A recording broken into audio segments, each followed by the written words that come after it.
से देखें, आज पॉलिटी का इस समय क्लास था, लेकिन सर का मैसेज आया कि आज यूपी पीसीएस वाले का इंटरव्यू सेशन मॉक चल रहा है, इसीलिए पॉलिटी आज नहीं था। तो हम देखे कि उन्हीं के समय पर हम अभी आ गए और आज से दरोगा वाले जो भी लोग हैं मेंस के लिए, उन लोग के लिए कुछ कुछ क्वेश्चन का टेस्ट सीरीज का आज प्लान एक बनवाएंगे और पहले से वो पढ़े रहेंगे, उसी अनुसार से टेस्ट का अपना वो बनाते चले जाएंगे। चलिए, इसमें आज के क्लास को अब हम प्रारंभ कर रहे हैं। सभी लोग को इसमें अब ध्यान दीजिए, जो पिछला क्लास चल रहा था उसको आगे की ओर बढ़ाया जाए। पिछला क्लास हम लोग चल रहे थे लौह इस्पात उद्योग। सुनेंगे अब जरा ध्यान से। लौह इस्पात उद्योग में हम लोग पिछले क्लास में देखे थे कि लौह इस्पात उद्योग मुख्य रूप से आपको सबसे इंपॉर्टेंट 3 चीज की आवश्यकता थी। एक तो सबसे इंपॉर्टेंट था लौह अयस्क, जिसमें हम लोग हेमेटाइट का मुख्य रूप से हम लोग देखे कैसे हेमेटाइट से लोहा निकालते हैं, इस पर चर्चा चल रही थी। दूसरा नंबर हम लोग मुख्य रूप से देखे, इसमें एक और इंपॉर्टेंट है जिसका नाम हम लोग देखे थे कोयला। लोहा के जो है मुख्य रूप से शुद्धिकरण के लिए कोयला का भी बहुत इंपॉर्टेंट रोल होता है। और तीसरा नंबर हम लोग देखे, इसमें मुख्य रूप से चूना पत्थर का भी प्रयोग किया जाता है। सभी लोग पढ़ने पर ध्यान दीजिए। अब पॉलिटी पीडीएफ सब सभी बंद कीजिए और ध्यान दीजिए, नहीं तो एक्स्ट्रा कमेंट पर फिर बंद कर दिया जाएगा चैट सेक्शन आपका। ध्यान दें, इसमें लौह इस्पात उद्योग में हम लोग पिछले क्लास में पढ़ चुके थे। इसमें अयस्क में मुख्य रूप से हेमेटाइट हम लोग देखे थे, इसके बाद हम लोग देखे थे कोयला, और तब इसके बाद हम लोग देखे थे चूना पत्थर। और इसी में हम लोग देखे कि भारत में जो मुख्य लौह इस्पात उद्योग है उसका मानचित्र पर एक बार आप ध्यान दे दीजिए तो आपका क्लियर हो जाएगा। कभी कभी छोटे एग्जाम में पूछे जाते हैं कि यह कहाँ है, तो ध्यान दें। इसमें हम लोग देख रहे हैं ये तमिलनाडु मुख्य रूप से, यहाँ एक लौह इस्पात उद्योग है जिसका नाम है सलेम। अब आपसे कभी भी पूछा जाएगा सलेम लौह इस्पात उद्योग कहाँ है, तो तमिलनाडु। इसके बाद हम लोग जरा इसमें देखें तो यहाँ पे लौह इस्पात उद्योग आप दो देख रहे हैं, एक यहाँ देख रहे हैं और एक यहाँ देख रहे हैं। इसमें हम लोग को आंध्र प्रदेश में जब चलेंगे तो आंध्र प्रदेश में भी एक लौह इस्पात उद्योग आप यहाँ पर देख रहे हैं।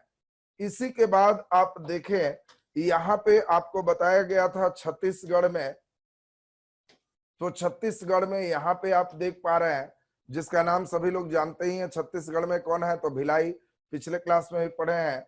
उड़ीसा में आप देख रहे हैं, यहाँ पे एकदम लास्ट सिस्टम पे है राउरकेला, तो राउरकेला आपका उड़ीसा में हो गया। छत्तीसगढ़ में आपका भिलाई हो गया।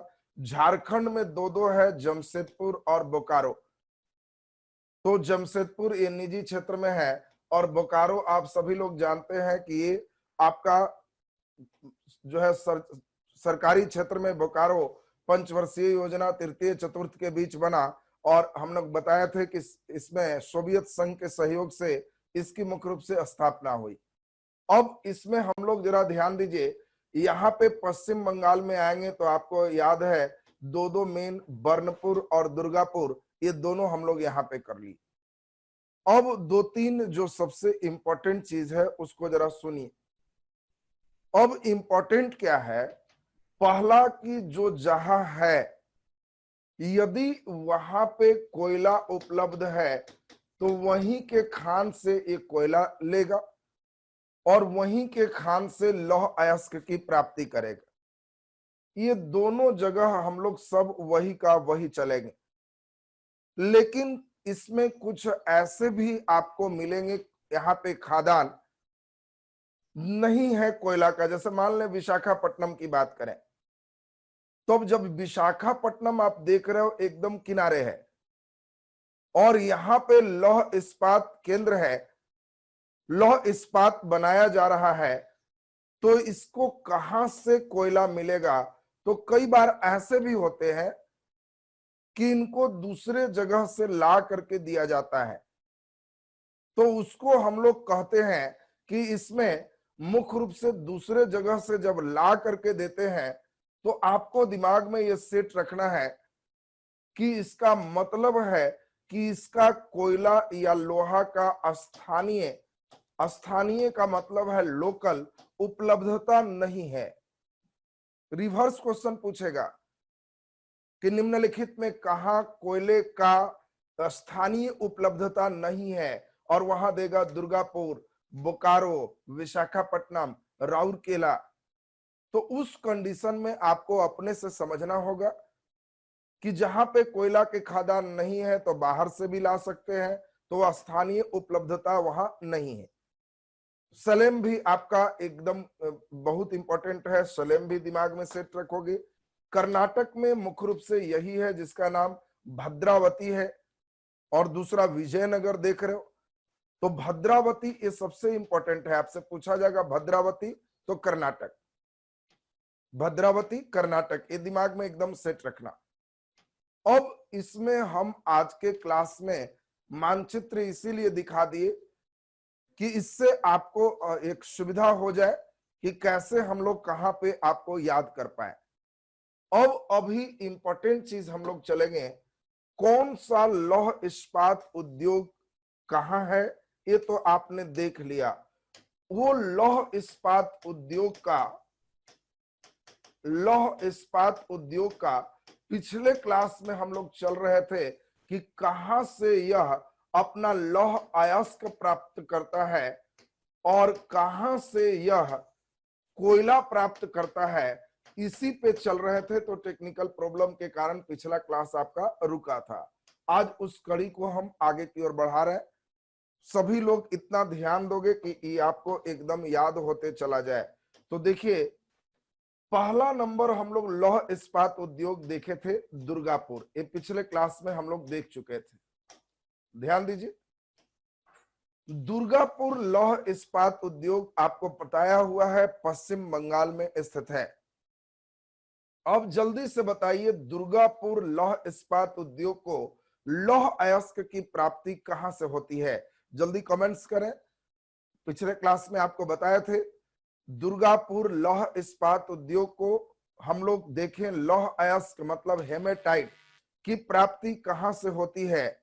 वेरी गुड, देखिए बिल्कुल सही जवाब कई बच्चे दे रहे हैं, बिल्कुल सही जवाब है रानीगंज नहीं करना, रानीगंज से कोयला मिलता है, और इसीलिए बिल्कुल सही जवाब है छोटा नागपुर के पठार से, छोटा नागपुर के पठार से दुर्गापुर को लौह अयस्क की आपूर्ति की जाती है, और जबकि कोयला की प्राप्ति ये पश्चिम बंगाल में ही हम लोग देखे थे रानीगंज से की जाती है। तो आपको ऑब्जेक्टिव क्वेश्चन आ सकता है कि बताओ दुर्गापुर लौह इस्पात उद्योग को कोयला की प्राप्ति कहां से होती है? तो आंसर रानीगंज बिल्कुल सही जवाब है। इसी प्रकार अगर उड़ीसा का हम देखें तो राउरकेला, जल्दी से सोच के आपको बताना है कि राउरकेला का लौह अयस्क की आपूर्ति कहां से होती है। सोचिए, राउरकेला उड़ीसा में स्थित है और इसीलिए इसको लौह इस्पात उद्योग की प्राप्ति कहां से होगी? देखिए कई लोग कोरबा लिखे, और भी आंसर दीजिए जल्दी जल्दी। तो आपको ध्यान रखना है, एक बहुत इंपॉर्टेंट है और यहां से आपको पूछा भी जाएगा, राउरकेला एक दो बार पूछा भी गया है। तो ध्यान दीजिए, बैलाडीला लिख रहे हैं, बैलाडीला छत्तीसगढ़ में है, राउरकेला उड़ीसा में है। जल्दी से हम लोग जरा ध्यान दीजिए, बहुत बढ़िया। तो हम लोग को ध्यान रखना है कि राउरकेला को उड़ीसा के ही जगह है खान क्योंझर, क्योंझर, और इसीलिए लोकल लेवल पे क्योंझर से ही इसको लौह इस्पात की प्राप्ति हो जाती है। और अगर हम कहें कि इसको कोयला कहां से मिलता है, तो कोयला का बहुत इंपॉर्टेंट खान है तलचर का खान, तलचर से इसे कोयला की प्राप्ति होती है। दोनों एकदम दिमाग में बैठा कर रखोगे कि राउरकेला को लोहा की जो प्राप्ति है क्योंझर के खान से होती है, और कोयला की जो प्राप्ति है वो तालचर के खान से होती है। ये भी क्वेश्चन दो बार तीन बार अक्सर पूछा गया है। अगला नंबर हम लोग चलें, अगर छत्तीसगढ़ की बात करें तो छत्तीसगढ़ में हम लोग को याद है भिलाई, भिलाई। अब जल्दी से सोच के बताइए, अब इसमें भिलाई मुख्य रूप से, अब यहाँ पे भिलाई में लौह इस जो अयस्क है, भिलाई आप जानते हो छत्तीसगढ़ में है, तो इसको कहां से प्राप्त होगा? तो इसके लिए आपको ध्यान रखना है, इसमें आपका बाबा बुदन ध्यान दीजिए, वो कर्नाटक में है। बैलाडीला कुछ हद तक सही होगा, और बैलाडीला में ही छत्तीसगढ़ में आपको ध्यान रखना है राजहारा का खान है। इस राजहारा के खान से, इसमें ध्यान रखना है, राजहारा का खान बैलाडीला की पहाड़ी में ही है, तो राजहारा के खान से मुख्य रूप से लौह अयस्क निकाले जाते हैं। इसके बाद हम लोग जरा ध्यान दें, यहाँ पे छत्तीसगढ़ में आप सभी लोग जानते हो कोरबा का खान, कोरबा से मुख्य रूप से कोयला की प्राप्ति होती है। तो आपको कोरबा और राजहारा एक बिल्कुल दिमाग में एकदम सेट होना चाहिए। भिलाई जब हम बोलेंगे तो आपको ध्यान आना चाहिए कि छत्तीसगढ़, और छत्तीसगढ़ में जब हम बोलेंगे तो आपको ध्यान रखना है कि राजहारा से यहाँ पर मुख्य रूप से प्राप्त क्या होते हैं? लौह अयस्क, और कोरबा छत्तीसगढ़ से मुख्य रूप से प्राप्त होते हैं कोयला। अगला नंबर हम नेक्स्ट इंपॉर्टेंट चलते हैं, भिलाई के बाद मान लो झारखंड का ही मेन इंपॉर्टेंट चलते हैं बोकारो। तो जल्दी बताओ, बोकारो लौह इस्पात उद्योग में मुख्य रूप से लौह अयस्क की प्राप्ति कहां से होती है? Very good. यहां भी वही बोकारो में हम लोग देखेंगे मुख्य रूप से लौह अयस्क की प्राप्ति उड़ीसा से हम लोग करते हैं, ये स्थानीय रूप से वहां से प्राप्त नहीं होते हैं। इसके बाद अगर हम बात करें, तो इसके बाद की बात करेंगे तो हम लोग को ध्यान रखना है, इसमें बोकारो में कोयला की बात करेंगे तो कोयला ये इंपॉर्टेंट है, झरिया से मिल जाएगा। तो आपको दिमाग में सेट कर लेना है कि बोकारो में कोयला अगर पूछेगा तो झारखंड झरिया से मिलेगा, लोहा अगर पूछेगा तो ध्यान रखना है उड़ीसा से मिलेगा। तो लौह अयस्क की प्राप्ति उड़ीसा से, और कोयला की प्राप्ति आपको ध्यान रखना है झरिया से। बोकारो के बाद अगर हम फिर आगे की ओर बढ़ते हैं, तो बोकारो के बाद अगला नंबर हम लोग का जो आता है, बहुत इंपॉर्टेंट, सबसे प्राचीनतम जमशेदपुर की बात करें।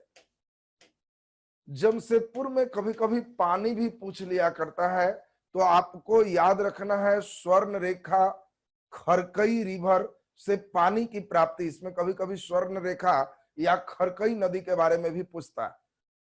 अब जल्दी बताओ, जमशेदपुर से सभी बच्चे समझ रहे होंगे कि इसका भी अगर हम कहें कि जमशेदपुर में कहां से लौह अयस्क मिलता है, जल्दी से बता दीजिए। कोयला तो सब लोग समझ रहे हो, झारखंड जब भी रहेगा तो मुख्य रूप से कोयला झरिया से ही मिलेगा, चाहे वो बोकारो हो चाहे जमशेदपुर हो। वेरी गुड, बहुत बढ़िया, बिल्कुल सही जवाब है। ये आपको मयूरभंज उड़ीसा जो देख रहे हो, वहां की खान है नोआ मुंडी का खान, और इसीलिए नोआ मुंडी का खान आपको मयूरभंज में है। इससे बहुत इंपॉर्टेंट आपको क्वेश्चन कई बार पूछे हुए, बिहार स्पेशल या झारखंड स्पेशल के एग्जाम में ये तो और ज्यादा इंपॉर्टेंट। तो आपको ध्यान रखना है कि जमशेदपुर में जो लौह अयस्क की प्राप्ति है वो मुख्य रूप से मयूरभंज उड़ीसा में है, नोआ मुंडी के खान से मुख्य रूप से आता है, और आपको झरिया से कोयला की प्राप्ति होती है। इसके बाद हम लोग चलें, जरा ध्यान दीजिए, इसमें स्वर्ण रेखा और खरकई रिवर नदी यहां पूछता है, इसलिए उसकी चर्चा कर दिए। अगला नंबर आपको याद है, पश्चिम बंगाल में हम लोग अभी चले थे बर्नपुर, पश्चिम बंगाल में ही बर्नपुर है। तो ये सब लोग समझ गए होंगे कि अगर बर्नपुर पश्चिम बंगाल में है तो कोयला बंगाल में कहीं भी होगा तो एक ही जगह से मिलेगा, रानीगंज। देखो, केवल तुमको ये राज्य क्लियर होगा तो ये खुद से समझ लो, और इसीलिए आपको बर्नपुर जैसे ही रहेगा तो आप लोग को पकड़ में आ जाएगा कि हाँ ये रानीगंज हो गया।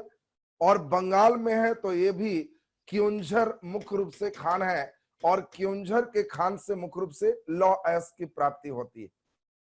अगला बर्नपुर के बाद अब सबसे इंपॉर्टेंट है, साउथ की ओर चलते हैं। दक्षिण भारत में मुख्य रूप से आप कर्नाटक में अभी पढ़े भद्रावती, भद्रावती या Visvesvaraya iron and steel company. तो भद्रावती ये बहुत इंपॉर्टेंट है, जल्दी बता दो भद्रावती में लोहा कहां से, कोयला कहां से, ये बहुत इंपॉर्टेंट है भद्रावती। और अभी हम याद करवा दे, आपको याद हो जाएगा। भद्रावती में आपको ध्यान रखना है कि इसमें मुख्य रूप से भद्रावती कर्नाटक में, और कर्नाटक में होगा तो आपको ध्यान रखना है बाबा बुदन की पहाड़ी। बाबा बुदन की पहाड़ी ये मुख्य रूप से यहाँ काफी ज्यादा उपलब्ध है लौह अयस्क, इसीलिए बाबा बुदन इसमें सही है। बाबा बुदन में एक खास खान है कमान गुंडी की खान। कभी कभी चॉइस में बाबा बुदन नहीं देके भद्रावती के लिए आपको अलग से स्पेशली चॉइस में रहेगा कमान गुंडी की खान। तो कमान गुंडी की खान से इसको लौह अयस्क मिल जाते हैं। और इसका ज्यादा इंपॉर्टेंट पक्ष यह है कोयला की प्राप्ति कहां से होती है। तो आपको ध्यान रखना है भद्रावती कर्नाटक में है, और यहां कोयला में कास्ट कोयला। कास्ट कोयला का मतलब कहते हैं वन वाले कोयला, लकड़ी को जला करके जो कोयला बनता है उस कोयला का खास उपयोग करते हैं। और इसीलिए इंपॉर्टेंट है कि भद्रावती में कोयला का स्थानीय रूप से यहाँ पे, लोकल रूप से यहाँ पे हम उसको नहीं लाते हैं, ये बाहर से कास्ट कोयला ला करके हम लोग यहाँ पे वर्क कराते हैं। और इसीलिए कास्ट कोयला का मतलब ही हुआ फॉरेस्ट वुड, मतलब जंगल की लकड़ी को जला दिए, तो जला दिए तो ये कास्ट कोयला हो गया, उसी का हम लोग यहाँ पर उपयोग करते हैं। तो देखो ये ज्यादा महत्वपूर्ण है। कभी भी कह देगा किस खान में कोयला का स्थानीय रूप से स्रोत नहीं है, तो भद्रावती इसमें सही आंसर होगा। भद्रावती में मुख्य रूप से जो है कमान गुंडी की खान या बाबा बुदन की पहाड़ी, यहां से लौह अयस्क उसको मिल जाता है। भद्रावती के बाद एक हम लोग और देख लेते हैं। अभी हम लोग देखे थे विशाखापट्टनम। विशाखापट्टनम, अब अभी हम लोग देखे थे विशाखापट्टनम, ये अभी आंध्र प्रदेश के पास आप अभी चल रहे थे। तो विशाखापट्टनम भी आप खुद देखे कि सबसे लास्ट में है, इसीलिए इसको मुख्य रूप से विशाखापट्टनम को अभी मानचित्र में आपको दिखा दें, ये विशाखापट्टनम। अब गेस करो विशाखापट्टनम को लौह अयस्क कहां से मिलता होगा, गेस करो।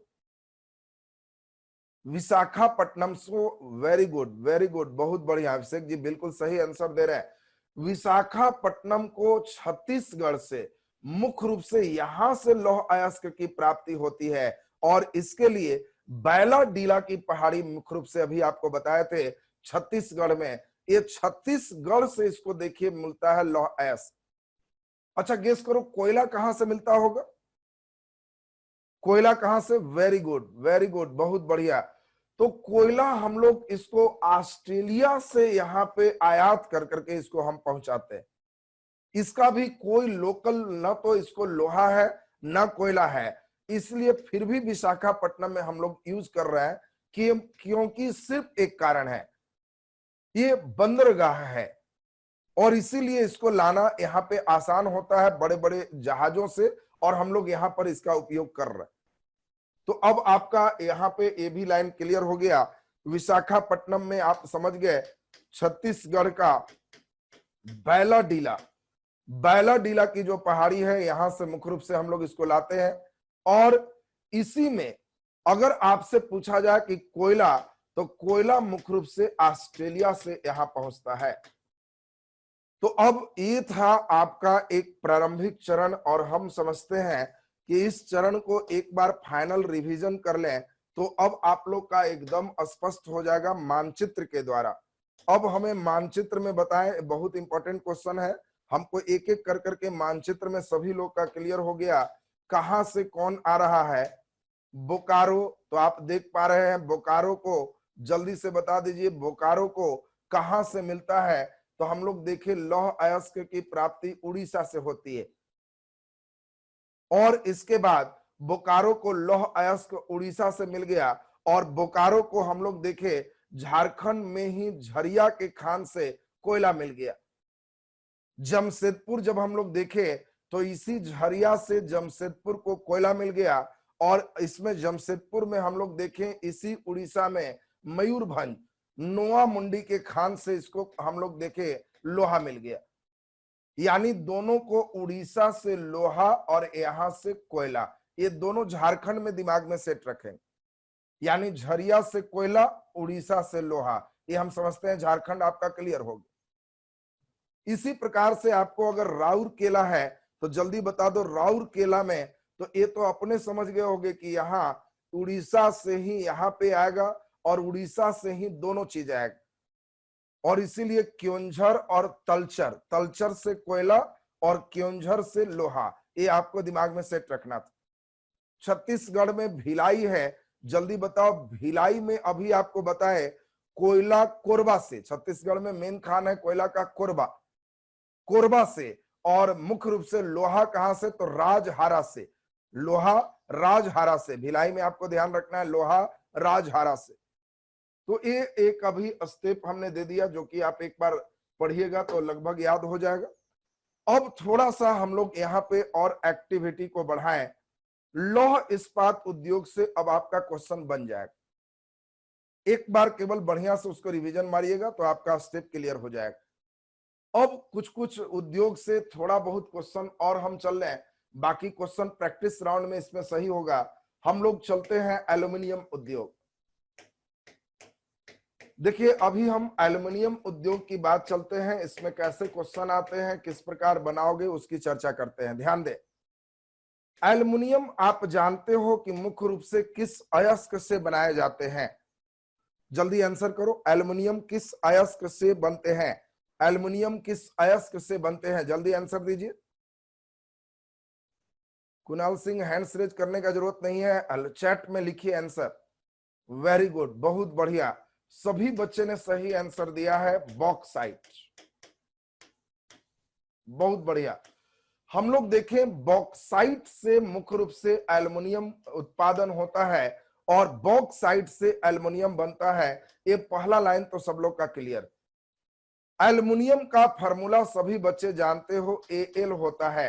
एल्युमिनियम का फार्मूला Al होता है, और हमारे भारत सरकार ने क्या की है, एल्युमिनियम बनाने के लिए एक नाम दिया है नेशनल एल्यूमिनियम कंपनी, और इसी का नाम है नालको, नालको। और आपको परीक्षा में जो छोटे एग्जाम होंगे उसमें यही क्वेश्चन पूछे जाएंगे, नालको किस से संबंधित है, लोहा तांबा एल्युमिनियम, ऐसे क्वेश्चन आएगा। अब वहां पे ऐसे लिख के देगा, इंग्लिश टर्म आप समझोगे, जैसे ही नालको लिखा रहेगा आप कहोगे वो Al लगा है, तो ये नालको का मतलब हो गया national aluminium company, national aluminium company, तो ये नालको हो गया। और एल्युमिनियम के उत्पादन में सबसे प्रमुख स्थान अभी नालको का ही है। क्या तुम जानते हो नालको, अब देखो नालको के कई सेंटर होंगे, लेकिन क्या आप जानते हो नालको के मेन सेंटर, प्रमुख केंद्र कहां स्थित है, जल्दी आंसर करिए। नालको सबसे सभी एल्युमिनियम कंपनी में सबसे ऊपर है, और नालको के लिए हम देख पा रहे हैं कई लोग बहुत बढ़िया जवाब दे रहे हैं। नालको का मुख्य सेंटर उड़ीसा में स्थित है, और आपसे कभी भी पूछा जाएगा नालको तो उड़ीसा, नालको उड़ीसा। आपको ध्यान रखना है कि नालको माने नाली में कम हो गया तो फिर उड़ गया, घर नहीं आया, भागा, पैर हाथ धो के आएगा, तो नालको उड़ीसा, ये दिमाग में आपका एकदम बैठना चाहिए। अब हम लोग देखें, भारत सरकार कई कंपनी को स्थापित की नेशनल एल्युमिनियम कंपनी के बाद, अब इसी ने दूसरा नाम दिया भारत एल्युमिनियम कंपनी, और इसका नाम दिया बाल्को। ध्यान दीजिए, नालको, बाल्को, हिंडाल्को, कोई भी नाम लेंगे, सभी एल्युमिनियम की कंपनी है। और आपको क्वेश्चन पूछा जाएगा कि बताओ बाल्को, तो आप कहोगे भारत एल्युमिनियम कंपनी, ये भी एल्युमिनियम की कंपनी है। और जल्दी बता दो बालकों का प्रधान केंद्र कहां कहां स्थित है।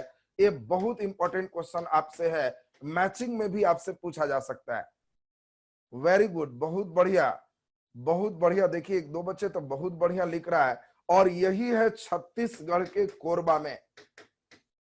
अभी हम लोग कोरबा का खान नाम सुने थे, तो छत्तीसगढ़ के कोरबा में बालको का मेन केंद्र स्थित है, और बालको कंपनी का मेन सेंटर वहां हो गया। चलिए बहुत बढ़िया। देखिए कोरबा में एक बच्चे आपके वर्क भी कर रहे हैं, वाह बहुत बढ़िया। चलिए कोरबा से एकदम और बेहतर करिए, बहुत अच्छी बात है। तो अब इसका हेड क्वार्टर बिल्कुल दिल्ली में है, बिल्कुल सही जवाब है। और इसका एक और मेन सेंटर है कोयना, और कोयना है महाराष्ट्र में। ये महाराष्ट्र में आपको अभी बताए, यह एक मेन कंपनी हो गए, इसके कई जगह वर्किंग चल रहा है, और उसमें मेन दो खास लीडिंग वर्किंग है। और इसमें आपको ध्यान रखना है, एक कोयना और एक कोरबा। और इसीलिए आपको ध्यान रखना है कि इसमें आपको ध्यान दीजिए, बालकों का मेन केंद्र कभी भी रहेगा, मैचिंग रहेगा, तो ध्यान रखना कोरबा छत्तीसगढ़ और कोयना महाराष्ट्र में। ये दोनों मेन आपको बालकों में दिमाग में सेट रहना चाहिए। अगला नंबर हम लोग देखें नालको, बालको के बाद अब आते हैं हिंडाल्को। HIND, हिंद माने हिंदुस्तान है, और आल्को मतलब एल्युमिनियम कंपनी। देखिए आपको कोई भी क्वेश्चन देगा हिंडाल्को ऐसे करके दे देगा आपको। जैसे ही हम बोलेंगे बालको तो आपने सोचा भारत एल्युमिनियम कंपनी, जैसे ही बोलेंगे हिंडाल्को हिंदुस्तान एल्युमिनियम कंपनी, जैसे ही बोलेंगे नाल्को तो आप समझोगे कि वो नेशनल एल्युमिनियम कंपनी। और ये सभी बाल्को, नाल्को, हिंडाल्को ये सभी एल्युमिनियम की कंपनी है। और बिल्कुल सही जवाब एक बच्चे का देख रहे थे, जगह इन्होंने लिखा रेणुकूट, बिल्कुल सही जवाब कई बच्चे लिखे हैं और सबका सही हम देख रहे हैं। इसका मेन सेंटर उत्तर प्रदेश के, इसका मेन सेंटर रेणुकूट में है। तो ये रेणुकूट उत्तर प्रदेश में है। ये तीन बात जिनको क्लियर है, छोटे परीक्षा में मुख्य रूप से ऐसा ही क्वेश्चन आएगा, बाल्को, नाल्को और हिंडाल्को किस चीज की कंपनी है, किससे संबंधित है। तो आपको हमेशा ध्यान रखना है कि यह बाल्को, नाल्को, हिंडाल्को एल्युमिनियम उद्योग से संबंधित है। बाल्को, नाल्को और हिंडाल्को में सबसे ज्यादा उत्पादन करने वाली कंपनी कौन है, तो नाल्को। नाल्को इन तीनों में सबसे ज्यादा उत्पादन करती है। इसके बाद आपको ध्यान रखना है, इसमें मेन अगला नंबर आपका है कि इसमें नाल्को मेन सेंटर कहां है, उड़ीसा में। बाल्को का दो सेंटर है, वो एक कोरबा छत्तीसगढ़, एक कोयना महाराष्ट्र में। और इसके बाद हम लोग देखें हिंडाल्को रेणुकूट उत्तर प्रदेश में स्थित है। ये आपको एल्युमिनियम कंपनी से प्रश्न आएंगे, जिसको क्लियर रखना है। इसके बाद हम लोग एक सेक्शन और देखते हैं, तो अगला नंबर हम लोग देखते हैं तांबा। ये भी काफी इंपॉर्टेंट है, तांबा हम लोग एक नजर सुनेंगे। तांबा से जितने भी तरह का प्रश्न बनता है सभी डिस्कस करेंगे, इसलिए थोड़ा सा ध्यान दीजिएगा। आपको पिछले क्लास में ही हम बताए थे कि तांबा भारत में बहुत कम है। मनुष्य ने सबसे पहले इसी धातु तांबा का खोज किया। खेतड़ी राजस्थान सबसे प्राचीनतम है, और भी कई खान के बारे में आपको खनिज में हम पढ़ा चुके हैं। अब इसमें मुख्य रूप से अभी जो हम लोग को देख सुनना है उस पर थोड़ा सा ध्यान दीजिए। तांबा भारत में 125 करोड़ टन है, इतना ही भंडारण है हमारे भारत में। और तांबा के साथ सबसे जरा दिक्कत क्या है, इसको हम लोग कॉपर पाइराइट CuFeS2, ये फार्मूला है कॉपर पाइराइट का। और तांबा को हम लोग कॉपर पाइराइट से प्राप्त करते हैं, ध्यान देंगे जरा बढ़िया से। तांबा को हम लोग कॉपर पाइराइट CuFeS2 से हम लोग प्राप्त करते हैं। और इंपॉर्टेंट चीज क्या है, तांबा को बनाने में मतलब शुद्ध करने में बहुत ज्यादा बिजली का खपत होता है। देखो कभी कभी उल्टा क्वेश्चन पूछा जाएगा, सबसे ज्यादा एनर्जी कंजम्पशन है लोहा के शुद्धिकरण में, तांबा के शुद्धिकरण में, एल्युमिनियम के शुद्धिकरण में, तो आंसर तांबा के शुद्धिकरण में होगा, क्योंकि इसके द्वारा जो तांबा प्राप्त होते हैं उसको विद्युत विच्छेदन विधि से ही हम शुद्ध करते हैं। और इसमें सबसे इंपॉर्टेंट चीज हम लोग सुने, इसको हम लोग एक घोल में रखते हैं और इस घोल में दो तरह के प्लेट डालते हैं। एक प्लेट धन आवेशित होता है और दूसरा प्लेट ऋण आवेशित होता है। एक इसमें शुद्ध तांबा है और दूसरा इसमें अशुद्ध तांबा है। देखो यहीं से क्वेश्चन होता है। एक जो प्लस होता है इसको एनोड कहते हैं और जो माइनस होता है उसको कैथोड कहते हैं। देखो ये बहुत इंपॉर्टेंट क्वेश्चन अभी कर रहे हैं। अब आपको क्वेश्चन परीक्षा में पूछा जाएगा कि बताओ तांबा के शुद्धिकरण में शुद्ध तांबा किस पे रखते हैं, कैथोड पर, एनोड पर। ये बहुत अच्छा क्वेश्चन। बताओ तांबा को शुद्ध कर रहे हैं तो तांबा के शुद्धिकरण में जो शुद्ध तांबा होगा, प्योर जो कॉपर होगा, वो हम लोग एनोड के रूप में रखते हैं या कैथोड के रूप में रखते हैं। देखिए कई बच्चे का आंसर आ रहा है और अधिकांश का आंसर हम देख रहे हैं एनोड के रूप में आ रहा है। एनोड मैक्सिमम बच्चे लिख रहे हैं। आपको थोड़ा सा समझा दें, तांबा के शुद्धिकरण के लिए कॉपर सल्फेट का विलयन लेते हैं और जैसे ही विद्युत विच्छेदन करते हैं तो CuSO4 दो भागों में टूटता है, Cu++ और SO4 माइनस। ये Cu++ हम चाहते हैं जमा हो जाए, तो इसके लिए हम लोग को शुद्ध जो तांबा होगा, जो शुद्ध तांबा होगा, ये माइनस बनाएंगे तब इस पर प्लस जमते चला जाएगा। और जो अशुद्ध तांबा होगा इसको हम लोग प्लस बनाएंगे तो उस पर SO4 रिएक्शन करके फिर CuSO4 बनाएगा, फिर टूटेगा और Cu जमा होते जाएगा। यानी हम लोग को एक लाइन ध्यान रखना है, फिर से लाइन सुनोगे, Cu++ है, हम अगर शुद्ध को प्लस कर देंगे तो ये शुद्ध पर जमा नहीं होगा, माइनस पर प्लस जमा होता है और इसीलिए ये माइनस पर डिपॉजिट होते चला जाएगा, ये मोटा होते जाएगा।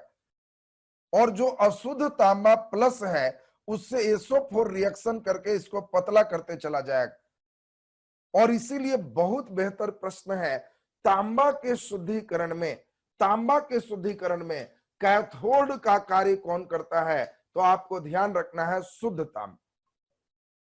शुद्ध तांबा कैथोड का काम करता है और शुद्ध तांबा एनोड का काम करता है। ये आपके दिमाग में पूरे का पूरे बैठना चाहिए। अब इसमें एक इंपॉर्टेंट चीज है, भारत में कॉपर के निष्कर्षण के लिए सिर्फ एक ही कंपनी मेन रिस्पॉन्सिबल है, जो भारत सरकार की कंपनी है, हिंदुस्तान कॉपर लिमिटेड, जिसको HCL के नाम से जानते हैं। आपको कभी भी क्वेश्चन आएगा प्लस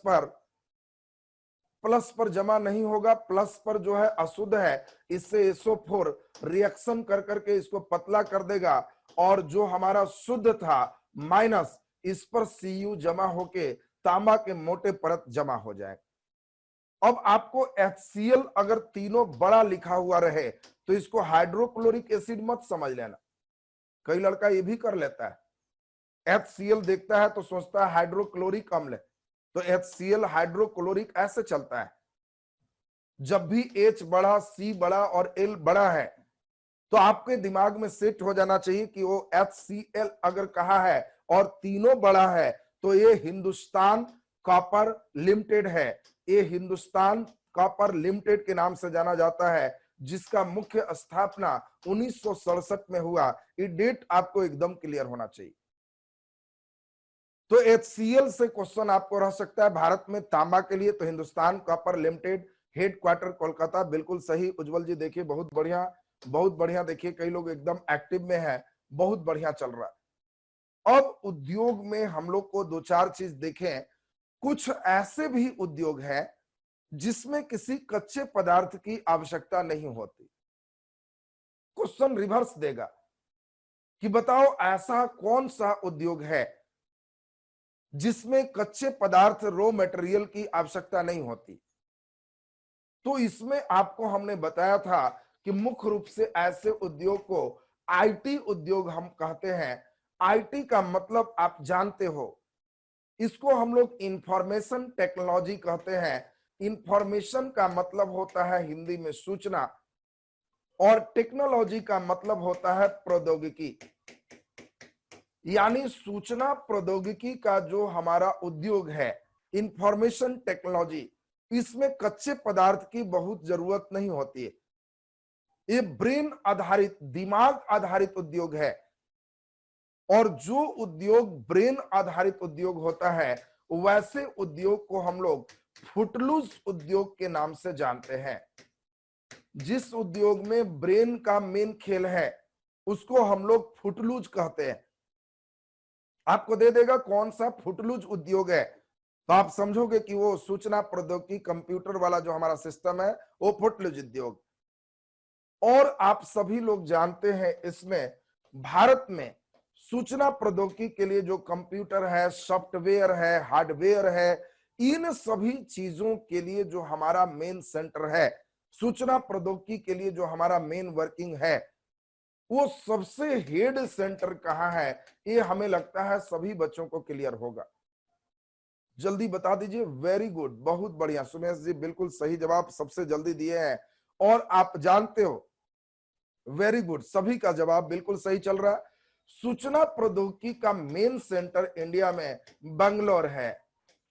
और इसमें बंगलोर के अलावे भी आप सभी लोग जानते हैं हैदराबाद है, मुंबई है, पुणे है, ये सभी कई जगहों पर ये मुख्य रूप से चल रहा है। चेन्नई है, दिल्ली है, नोएडा है, ये सभी जगहों पर मुख्य रूप से आईटी सेक्टर अभी इंडिया में बहुत अच्छा चल रहा है। चंडीगढ़ में भी आप देखे हो, चंडीगढ़ भी है। तो ये सभी जो देख रहे हैं सूचना प्रौद्योगिकी का मेन सेंटर, परंतु इन सभी सेंटर में सबसे ज्यादा मेन फेमस बेंगलोर है।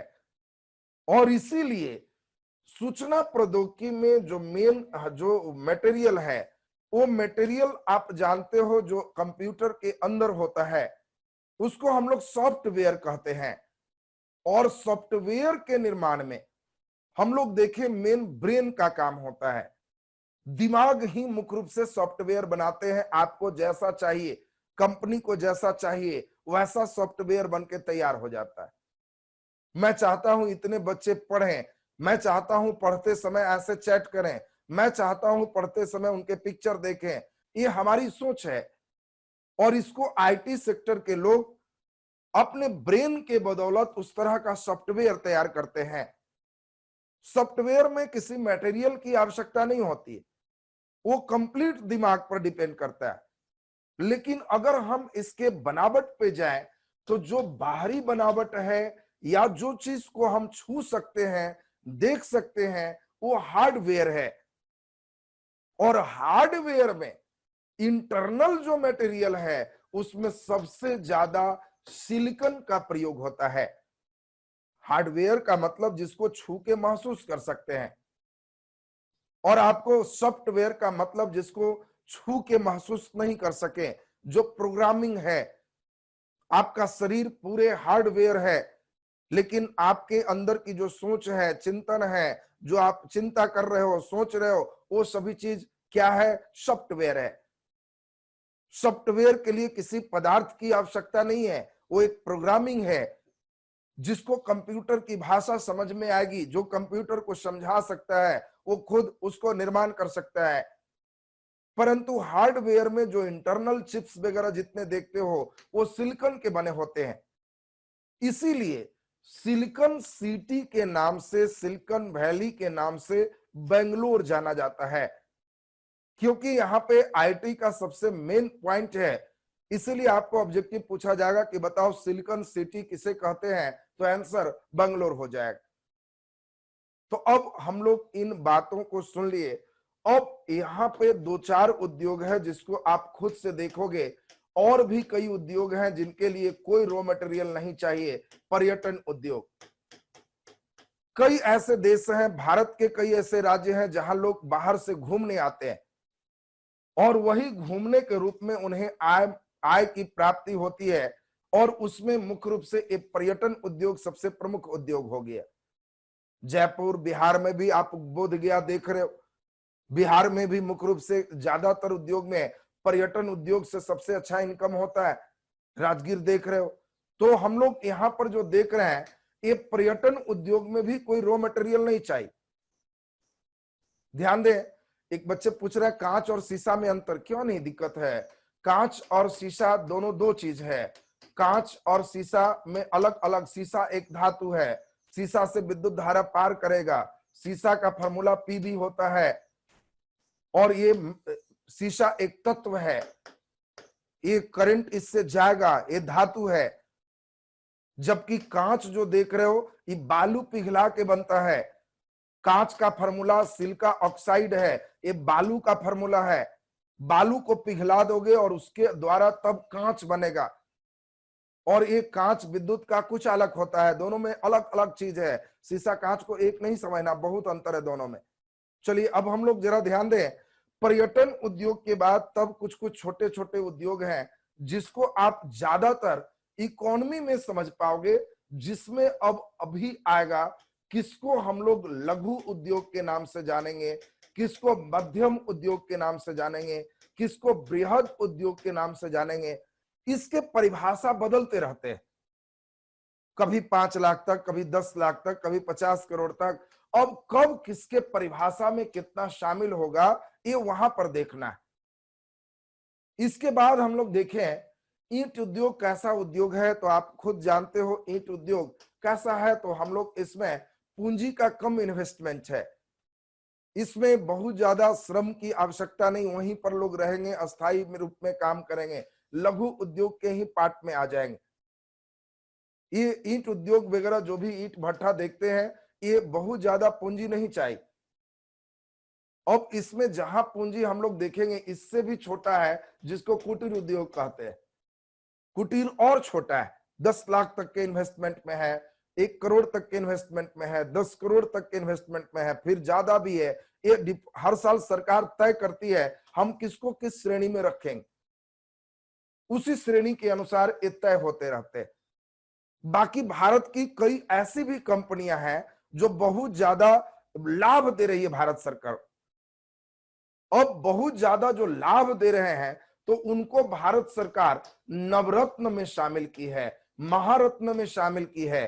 तो कौन कौन कंपनी नवरत्न में है, महारत्न में है, ये सभी फिर उद्योग चैप्टर में हम लोग इकोनॉमिक्स चैप्टर में पढ़ेंगे।